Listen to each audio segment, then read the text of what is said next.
Good afternoon and welcome to our Australian Market Update, People to People's weekly employment and job market trends breakdown.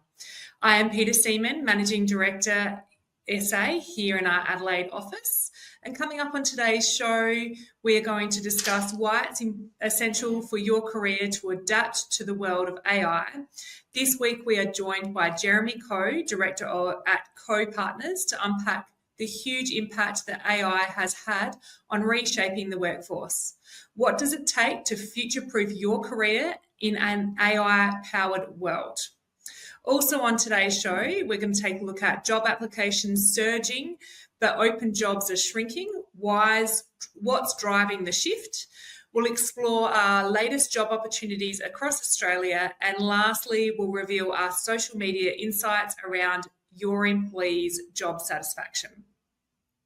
So jumping right into it, a survey earlier in this year revealed that 86% of Australians are already using AI at work and in their day-to-day activities. With AI now woven into everything from communication and data analysis to decision-making and automation, it's no longer just a tool for tech teams. It's reshaping entire industries. As the pace of change accelerates, professionals are faced with the critical question: evolve or risk falling behind? Knowing how to stay relevant has never been more important. So is your career prepared for the future impact of AI? To discuss this further, we are joined today by Jeremy Khoh, Director at Khoh Partners. Welcome, Jeremy. Thanks for having me, Peter. Great to be here. Now, firstly, can you tell us a little bit about yourself, your background and Khoh Partners? For sure. So my background is actually in accounting and finance. And so I started out as a chartered accountant, worked at KPMG. That was my first job. And I was there for a number of years. I worked in India for a period of time. And when I came back to Sydney, I then joined 𝐟𝐮𝐵𝐻, the biscuit company. And so I was there for another number of years. Moved around through a couple of different roles and functions, ended up in a couple of finance business partner roles. And I also worked on a very large AI predictive model digital transformation project there. And I also spent some time in Hong Kong as the regional head of finance for a Danish butter cookie company called 𝐜𝐚𝐫𝐿. And so we looked after the Hong Kong and Taiwan region there.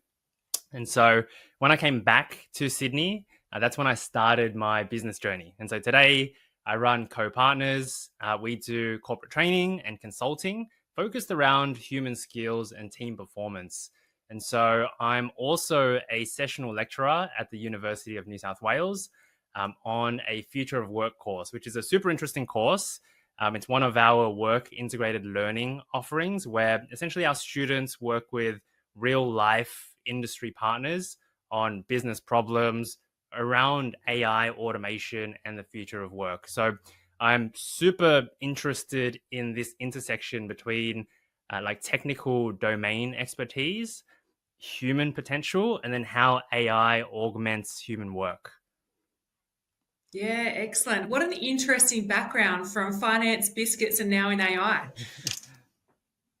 AI has quickly become a major force in today's workforce. In what ways has it most dramatically transformed how we work? Yeah, so there's definitely a shift from traditionally technical domain expertise where the valued skill is really what we know, and that's kind of moving towards how we apply what we know within a certain context, right? So we're kind of moving away from just being pure knowledge workers, if you will, to being more judgment workers, right? So we've got these large language models at the moment, which you said at the start, they can do all of these things already, right? They can write reports, write emails, they can process data way faster than most professionals and knowledge workers. And just recently, ChatGPT, they released their agent mode, which essentially means it'll set up this virtual desktop and just do work for you based off of your instructions. And so I did test this briefly, and to be honest, I wasn't overly impressed by it just yet, but I also do recognize that this is the worst it'll ever be. Like it will only get better from here. And there's this very interesting study that came out from Stanford University in the US. And so they did, it's been the largest study to date on the future of work with AI agents. And so they looked at 1,500 professionals and AI experts. They looked at a bunch of different things. And one of the things that they found was that workers increasingly want AI to actually take over those repetitive, low-value tasks so that they can focus on that higher value work. And so our head of the UNSW Business School, his name's Frédéric Ancil. He recently also interviewed the chief economist of OpenAI, who echoed this point. Right, they're saying that they've got all of this data on how people are prompting and how people are using ChatGPT. And what they're finding at the moment is that most of the use of their AI, at least at the moment, is complementing, not substituting humans. So essentially, it means that it's helping human workers be more efficient, be more effective, rather than replacing them, at least just yet. Yeah. That's so exciting. And I know even in my own team, everyone's always asking, how can we implement it? How can we use it more? And they are definitely looking for those tasks to be taken away so they can focus on being out in front of more people, which is fantastic. How do we know if our current skill set is already becoming obsolete? And are there specific industries or roles that are more vulnerable to AI than others? Yeah, it's such a big, important question, of course. I'm going to refer back to that chief economist at OpenAI. And so what he said was that sectors like healthcare and education, they're likely going to adopt AI slower, due to things like values and regulation and culture and things like that. So, we should expect, of course, these differences in AI adoption speed across different industries. Maybe sectors like finance and retail might move a little bit more quickly. But it's not really just about industry. And so it's really about the nature of roles and the nature of tasks within roles. And so in that Stanford University study that I mentioned before, they broke down over 2,000 tasks across over 100 jobs using what they called a human agency scale.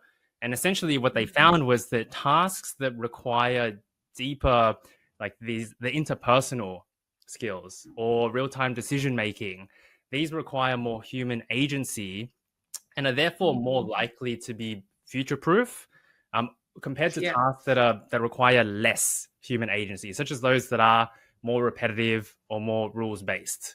And so the question isn't really so much, is my job safe?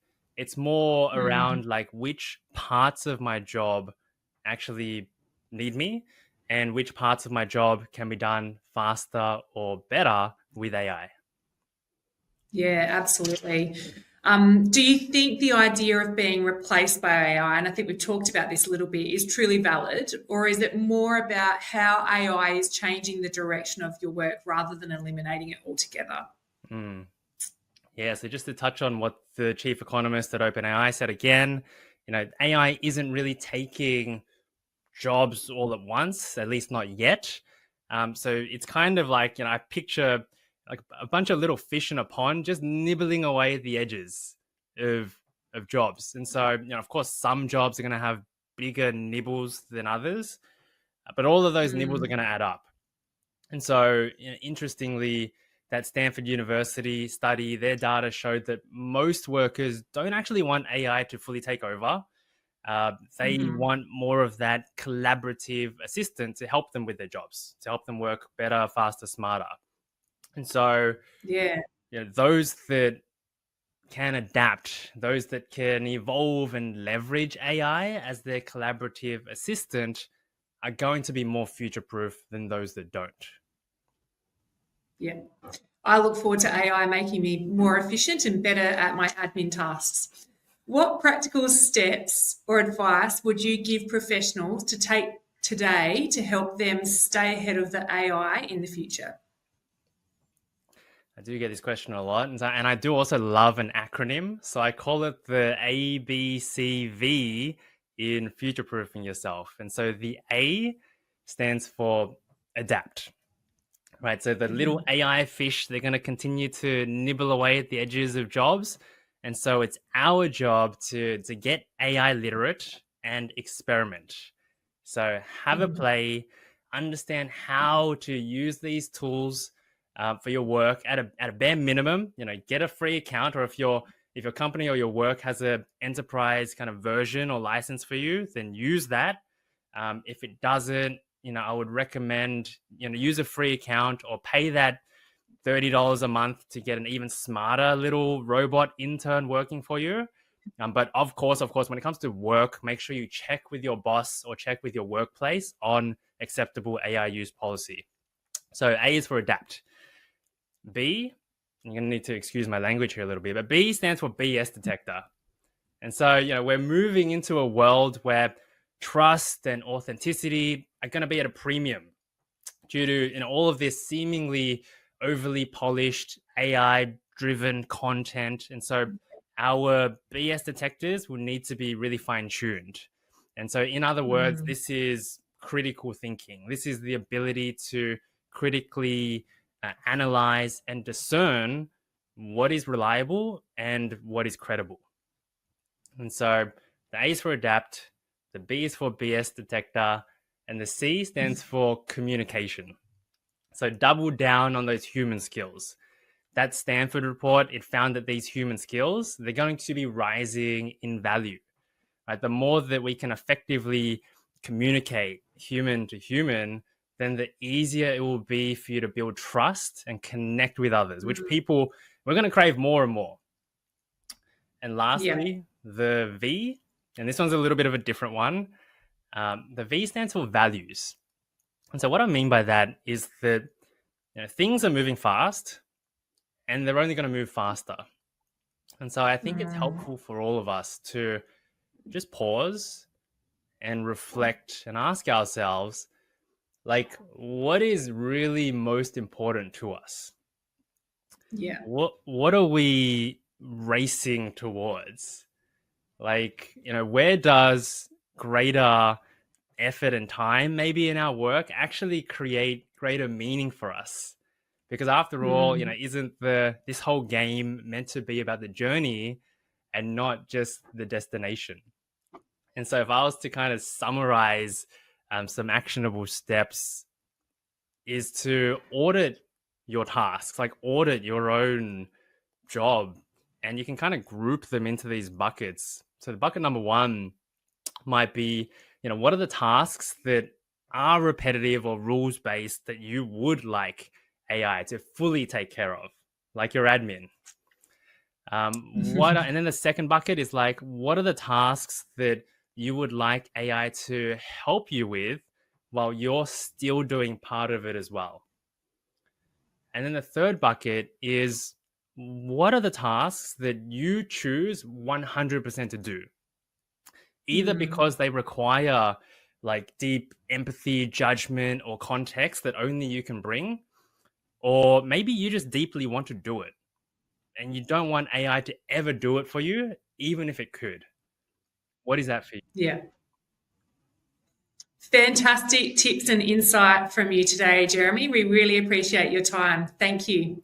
My pleasure. Thanks for having me, Peter.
Applications surge, jobs shrink. What's driving the shift? In this week's By Numbers, applications per ad in Australia have hit a record high, according to SEEK's latest report. In May 2025, the number of applications per job rose by 2.1% compared to the previous month and is now 16.4% higher than this time last year. This spike isn't because people are applying for more roles, it's due to more people entering or re-entering the workforce and others taking on second jobs to combat rise of living costs. As a result, the competition for available roles is the strongest it's ever been. At the same time, the number of job ads has continued to fall. So within a 0.7% drop in June and a 5.3% decline over the past year. While job ad decline has started to stabilise, certain sectors have seen sharper drops, including consulting, government and design. On the flip side, sectors like construction, marketing and accounting have shown some growth. Regional states like WA, South Australia and Queensland also recorded a noticeable increase in applications, with more candidates in the market and fewer roles to go around. Standing out is more important than ever. Let's take a look at the hot jobs this week. This week's hot jobs are presented by our 2025 Employment and Salary Trends Market Report. If you'd like a deeper dive into our salaries, benefits and workplace trends across your market, request a copy by scanning the QR code on the screen or click the link in the comments below. So let's take a look at the jobs that we've now got available. So we've got a service coordinator in Brisbane for $70,000 and a operations assistant in Sydney paying $38 an hour, and a finance officer in Adelaide with a competitive salary. If you are looking for your next role, reach out to our team and take a look at our website, peopletopeople.com.au. Thank you for your time and have a great week.